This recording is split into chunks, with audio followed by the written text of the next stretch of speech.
Sabemos que nós, mulheres, temos ocupado espaços que tempos atrás jamais poderíamos ocupar. E mesmo que ainda falte muita coisa, tanto quanto lutar por igualdade, é importante conhecermos a raiz e a história dos pensamentos que desejamos traduzir.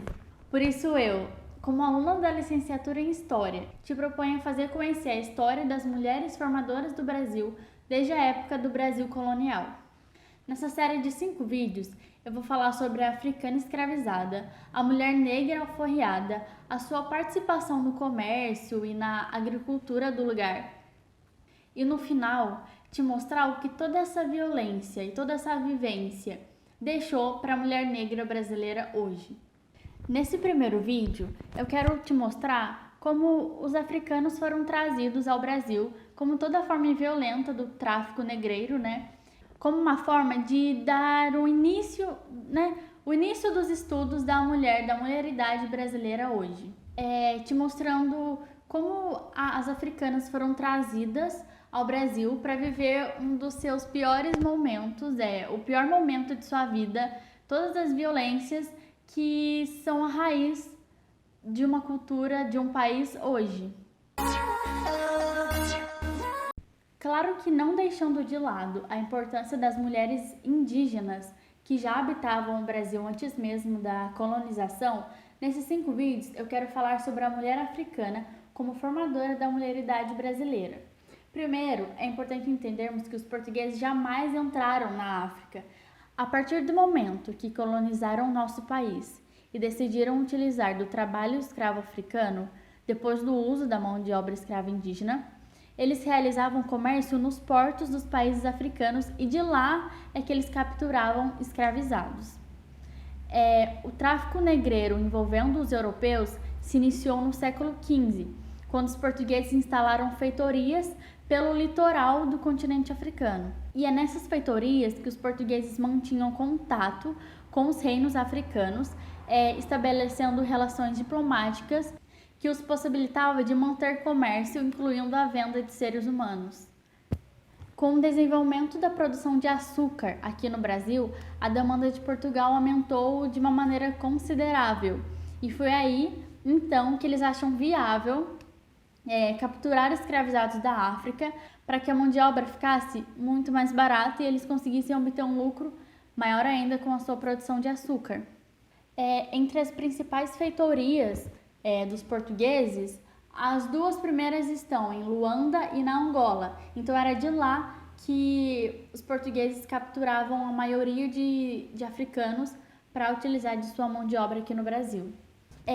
Os escravizados eram conseguidos por traficantes que compravam seres humanos que geralmente eram prisioneiros de guerra ou por meio de emboscadas mesmo, realizadas pelos próprios traficantes. De alguma maneira eles realizavam emboscadas, realizavam armadilhas, qualquer coisa para conseguir capturar seres humanos para torná-los escravos, para vendê-los, para a Europa, por exemplo. Então, os africanos, após eles serem capturados, eles eram levados a pé até os portos para serem lá revendidos para os portugueses ou outros europeus, e eles eram marcados com ferro quente para saber de quem era o seu vendedor. Nesses portos, os africanos eram trocados por alguma mercadoria valiosa, que podia ser pólvora, tabaco, enfim, entre outras coisas. Depois de vendido para algum comerciante europeu, os africanos embarcavam em um navio que ia até a Europa ou a América. Esses navios, eles eram chamados de tumbeiros.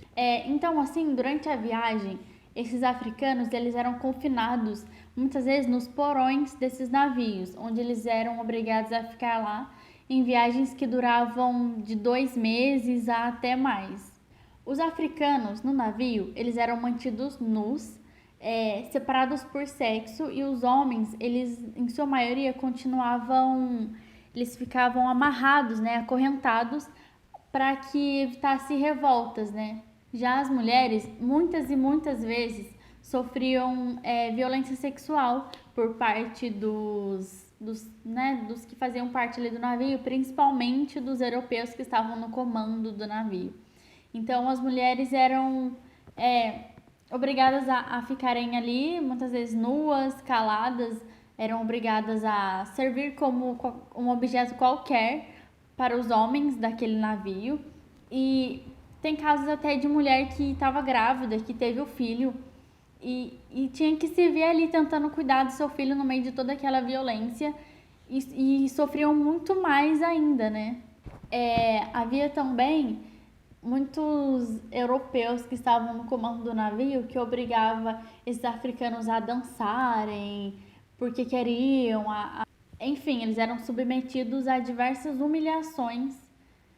As principais causas de morte estavam ligadas a doenças infectocontagiosas, que às vezes também chegava à tripulação europeia que estava ali dentro, e aí muitos morriam porque um pegava a doença, as condições eram terríveis, a comida pior ainda, ou até muitos africanos davam um jeito de acabar com a própria vida porque aquilo eles não aguentavam mais.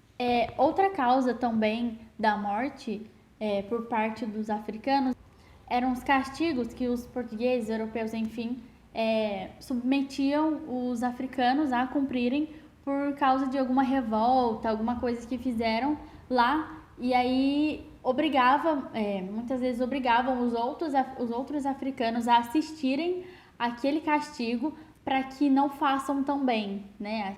Teve uma certa época que o comércio de escravos começou a ser proibido. E aí, quando os donos, né, os comandantes ali do navio, viam que iam ser vistos traficando esses africanos, eles jogavam toda a mercadoria no mar, que seriam as vidas africanas, para serem pegos. E aí, em alguma viagem que os europeus percebiam que ia dar para chegar até o Brasil ou até a Europa, da África, não ia ser fiscalizado nem nada, eles colocavam uma capacidade não, eles colocavam uma quantidade maior de africanos nesse navio para poder dar conta de tudo que eles precisavam trazer, de toda a mercadoria que eles precisavam vender, né? Que eles precisavam trazer da África para o Brasil. E aí eles enchiam esse navio, né? Então ficava tudo pior ainda, tanto em questão de saúde, em questão de higiene, em questão de alimentação, às vezes nem tinha alimentação. Então, assim, resumidamente, tudo que eu falei nesse vídeo. Os africanos eram capturados, levados até os portos da África. De lá dos portos, os portugueses compravam isso, né? Trocavam esses africanos, trocavam alguma mercadoria valiosa por esses africanos, traziam esses africanos para o Brasil, né? Para a América ou até mesmo para a Europa, e em condições terríveis nesses navios, em condições totalmente desumanas, tratavam esses seres humanos como objeto, como uma mercadoria qualquer. E aí eles chegavam em solo americano ou em solo europeu para viver ainda mais violências, ainda mais desumanidade. Mas isso é tema para o segundo vídeo. Eu espero que você volte para assistir. Eu vou deixar aqui no link, aqui na descrição, um filme que fala bastante sobre o tráfico negreiro. Vou deixar aqui para você continuar os estudos e continue, é importante. Eu te vejo no vídeo 2, tá bom? Até mais!